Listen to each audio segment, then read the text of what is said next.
नमस्कार मित्रांनो, एक गाय म्हणाली की या 3 कारणांमुळे माणूस नेहमीच गरीब राहतो.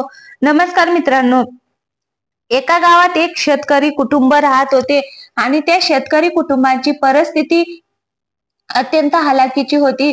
तो शेतकरी रात्रंदिवस शेतावर काम करायचा आणि त्याची बायकोही त्याला त्याच्या कामात मदत करायची. शेतकऱ्यांची पत्नी गरोदर होती आणि काही दिवसांनी तिने मुलाला जन्म दिला. मात्र मुलाला जन्म दिल्यानंतर काही वेळातच शेतकऱ्याच्या पत्नीचा मृत्यू झाला. आता शेतकऱ्यावर दुःखाचा डोंगर कोसळला आणि त्यावर पैशाची कमतरता आणि मूल वाढवण्यासाठी पैशाची गरज होती. त्यामुळे त्यांना खूप समस्यांना सामोरे जावे लागले. आता ते लहान मूल भुकेने तहानलेले राहिले, पण शेतकऱ्याच्या घरात दूध द्यायला जनावर नव्हते, जेणेकरून शेतकरी आपल्या मुलांचे पालन पोषण करू शकतील. मूल भुकेने रडायला लागले की शेतकरी भात शिजवायचा आणि तांदळाचे पाणी काढून मुलाला प्यायला देत, पण यामुळे मुलाची भूक भागली नाही. त्याला फक्त दूध हवे होते.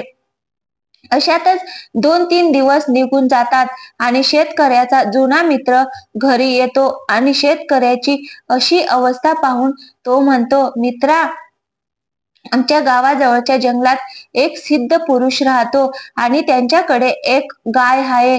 तुम्ही त्यांच्याकडे जा आणि त्यांच्याकडे प्रार्थना करा आणि ती गाय मागा. मला पूर्ण विश्वास आहे की ते संत महात्मा ती गाय तुला नक्की देतील. मग शेतकरी त्याच्या मित्राचे म्हणणे ऐकून तो दुसऱ्याच दिवशी तिथे जायचे ठरवतो. त्यानंतर दुसरा दिवस आल्यावर शेतकरी आपल्या मुलाची जबाबदारी शेजारच्या महिलेवर सोपवून जंगलाच्या दिशेने निघून जातो. आता चालत असताना सकाळपासून संध्याकाळपर्यंत वळते, पण शेतकरी चालत राहतो आणि शेवटी तो सिद्ध पुरुषाच्या झोपडीत पोहोचतो आणि साधू महात्म्याच्या झोपडीत जाऊन महात्म्यांना नमस्कार करतो आणि तो म्हणतो, महाराज, माझ्या पत्नीने एका मुलाला जन्म दिला आणि जन्म दिल्यानंतर काही दिवसांनी ती हे जग सोडून गेली. आता ते मूल भुकेने व्याकुळ तडफडत आहे आणि मी त्याला खायला देऊ शकत नाही. म्हणूनच मी तुमच्याकडे गाय मागायला आलो आहे. कृपया मला तुमची गाय द्या, जेणेकरून मी मुलाला दूध पाजून त्याची भूक भागवू शकेन. तेव्हा साधू महात्मा म्हणाले, हे शेतकरी, मी तुला ही गाय नक्कीच देईन. तुमच्यावर झालेली सर्व परिस्थिती आणि तुमचे मूल ज्या प्रकारे भुकेने त्रस्त आहे ते मी समजू शकतो. ही गाय मी तुला देईन, पण माझी एक अट आहे की तू ही गाय तुझ्याकडे घेशील आणि तिच्या खाण्यापिण्याची आणि राहण्याची पूर्ण काळजी घेशील आणि वेळोवेळी चारा पाणी देत राहशील आणि सकाळी जेवण करण्यापूर्वी तुम्ही तुमची पहिली भाकरी गाईला खायला द्याल. कारण जिथे गायींचा विचार केला जातो तिथे यश देणारा आणि भाग्याचा निर्माता देखील त्यांच्या मागे लागतो. ही गाय घेतल्यावर तुम्ही तिची सेवा कराल आणि जेवण करण्यापूर्वी रोज तिला एक भाकरी खायला द्याल आणि तिची स्वच्छता ठेवाल. मग तुमच्या घरात पैशाची कमतरता भासणार नाही. माझी एक गोष्ट नेहमी लक्षात ठेवा की जेव्हा तुमच्या गरजा पूर्ण होतील आणि तुम्ही या गायीचा फायदा घ्याल, तेव्हा ही गाय दूध देणे बंद करेल. त्यामुळे या गायीला सोडू नका, नाहीतर तुम्ही पुन्हा गरीब व्हाल. माझ्या या गोष्टी लक्षात ठेवा. शेतकरी म्हणाला, महाराज, मी या सर्व गोष्टींची नक्कीच काळजी घेईन. या गायीच्या बदल्यात तुम्ही माझ्याकडून काय घेणार ते सांगा. मग तो महात्मा म्हणाला, मी तुझ्याकडून काही घेणार नाही. मी तुला ही गाय अशी देतो. तुझ्याकडून काही घेऊन मी काय करणार? मी एक साधू आहे आणि मला संपत्तीची गरज नाही.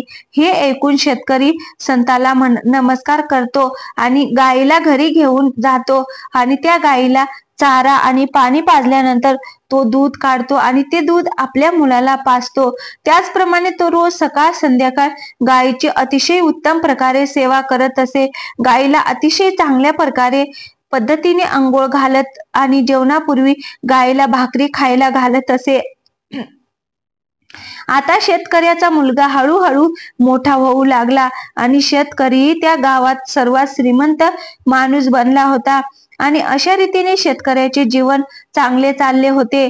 काही कारणास्तव शेतकऱ्याला दूर कुठेतरी जावे लागले होते. शेतकऱ्याने ती जबाबदारी नोकरांवर सोपवत सांगितले की गायीला कोणत्याही प्रकारचा त्रास होऊ नये आणि मी येईपर्यंत तुम्ही गायीची काळजी घ्या. एवढे बोलून शेतकरी निघून गेला. परंतु शेतकऱ्यांचा मुलगा आजारी पडला आणि शेतकरी परत आल्यावर आपल्या मुलाला घेऊन डॉक्टरांकडे गेला आणि म्हणाला, डॉक्टर साहेब, माझ्या मुलाला बरं करा.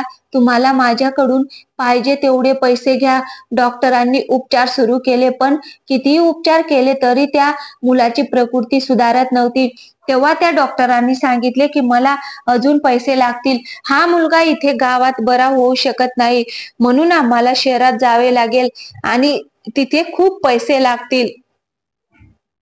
शेतकरी म्हणाला, माझ्याकडे जे काही पैसे होते त्यात मुलावर उपचार करून घेतले.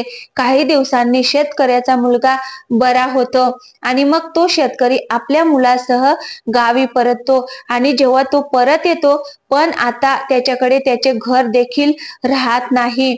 तो आपल्या मुलाला घेऊन जनावरांच्या झोपडीत जातो आणि तिथेच शेतकरी ढसाढसा रडायला लागतो आणि विचार करतो की हे सर्व आपल्या चुकीमुळे घडले आहे. मी स्वतः साधू महात्म्यांच्या बोलण्याकडे लक्ष न देता माता गायीवर अत्याचार केला आणि तिची काळजी घेतली नाही. तिच्या चारा पाण्याची व्यवस्थाही मी केली नाही. त्यामुळेच माझ्यासोबत हा प्रकार घडला असा विचार करून शेतकरी रडायला लागतो आणि मग आपल्या गायीचा शोध घेण्यासाठी जंगलात निघून जातो. काही वेळ जंगलात फिरल्यानंतर त्याला तीच गाय दिसते जी त्याने सोडली होती. आता गायीजवळ गेल्यावर शेतकरी गायीच्या पाया पडतो आणि माफी मागतो आणि तो विनवण्या करू लागतो आणि म्हणू लागतो, हे गाई माता, मी तुझा अपराधी आहे. मी तुझी काळजी घेऊ शकलो नाही. तुला खुंटीला बांधून तुला चारा पाण्याची काळजी घेतली नाही. तुझ्या ठिकाणाचे मलमूत्र मी साफ केले नाही आणि तिथे घाण वाढली. माझ्या चुकीमुळे तू खूप अशक्त झाली. हे गाई माता, मला क्षमा करा आणि माझ्यासोबत माझ्या घरी परत या. तेव्हा गाय माता म्हणाली, हे शेतकरी, जर असे असेल आणि तुला आपल्या चुकीचा पश्चाताप होत असेल तर त्यामुळे माझ्या या 3 गोष्टी तू नेहमी लक्षात ठेव. मी तुम्हाला 3 गोष्टी सांगतो, ज्या जर तुम्ही नेहमी लक्षात ठेवल्या तर तुमच्या आयुष्यात कधी पैशाची कमतरता भासणार नाही आणि तुम्ही प्रगती कराल आणि तुमच्या आयुष्यात नक्कीच पुढे जाल. माझा पहिला मुद्दा ऐका. तुमच्या मित्राची आणि इतर कोणाचीही फसवणूक करू नका, कारण जो माणूस त्याच्या मित्राची आणि इतर कोणाचीही फसवणूक करतो, फसवणूक करणारा माणूस आयुष्यात कधीच सुखी नसतो. तो आयुष्यभर दुःखी राहतो आणि जो दुसऱ्याचे पोट कापून खातो तो आयुष्यभर उपाशी राहतो आणि स्वतःचे पोट भरत नाही. माझा दुसरा मुद्दा ऐका. नाही, तुम्ही स्वतःचा, तुमच्या संपत्तीचा आणि तुमच्या बुद्धीचा कधीही अभिमान बाळगू नका आणि तुमच्या बुद्धिमत्तेचा कधीही गर्व करू नका. ज्याला स्वतःच्या संपत्तीचा, बुद्धिमत्तेचा अभिमान असतो आणि स्वतः अहंकारी होतो आणि त्याच्यामध्ये अनेक दुर्गुण असतात ज्यामुळे त्याचे पतन होते. शेतकऱ्यांनो, काळ कधी सारखा राहत नाही. काळ नेहमी बदलत असतो. तुला स्वतःचा आणि संपत्तीचा अभिमान होता ही तुझी मोठी चूक होती, कारण उद्या काय होईल हे कोणालाच माहिती नाही. वेळ खूप शक्तिशाली आहे. काळ उत्तम लोकांचाही नाश करतो. म्हणून तुमच्या संपत्तीचा कधीही गर्व करू नका की तुमच्याकडे पैसा असेल तर तुम्ही काहीही करू शकता. पैशाबरोबरच अहंकारही तुमच्या आत येईल आणि तोच अहंकार तुमच्या पतनाचे कारण बनून तुमची विचार करण्याची आणि समजून घेण्याची क्षमता नष्ट करेल. माझा तिसरा मुद्दा ऐका. जर तुमचे आई वडील घरात असतील तर तुम्ही तुमच्या कुटुंबातील कोणत्याही बाहेरच्या व्यक्तीचा सल्ला घेऊ नका. त्यामुळे त्यांच्या उपस्थितीत तुम्ही त्यांच्याकडे दुर्लक्ष करून दुसऱ्यांचा सल्ला घेतला तरी तुमचे कार्य सफल होणार नाही. ती व्यक्ती तुमचे काम बिघडवण्यात व्यस्त असेल आणि तुम्हाला योग्य मत देणार नाही. म्हणून तुमच्या वडिलांकडून आणि तुमच्या पालकांकडून कोणत्याही कामाबद्दल नक्कीच सल्ला घ्या. जर तुम्ही या 3 गोष्टींचे पालन केले तर तुम्ही तुमच्या आयुष्यात नेहमीच प्रगती कराल. शेतकऱ्याने गायीचे सर्व शब्द अतिशय लक्षपूर्वक ऐकले आणि म्हणाला, आई, मी तुझे सर्व शब्द मान्य करीन, परंतु कृपया माझ्याबरोबर चल. गाई मातेने शेतकऱ्याला माफ केले आणि त्याच्यासोबत त्याच्या घरी गेली.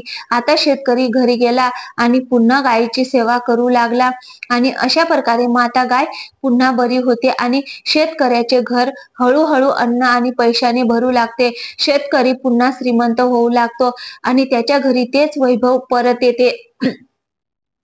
तर मित्रांनो, आपल्याला ही कथा कशी वाटली? कथा आवडली असेल तर व्हिडिओला एक लाईक करा आणि आमच्या चॅनलवर नवीन असाल तर प्लीज आमच्या चॅनलला सबस्क्राईब करायला विसरू नका. थँक्यू. धन्यवाद मित्रांनो. श्री स्वामी समर्थ.